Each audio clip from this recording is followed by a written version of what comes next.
Okay, we're gonna do bird dogs here. We're going to concentrate on not letting our back sway and arch right here. So he's gonna push a neutral back, flex his core.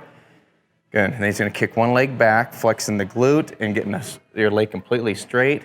And as that leg starts to go back, we're gonna lift the opposite arm and really reach and straighten out this arm as well. And each one you're gonna hold for about 3 seconds, bring it back down, then alternate. Each side's a rep.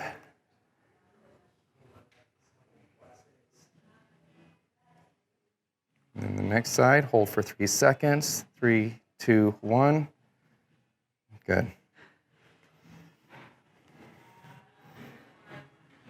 Very good.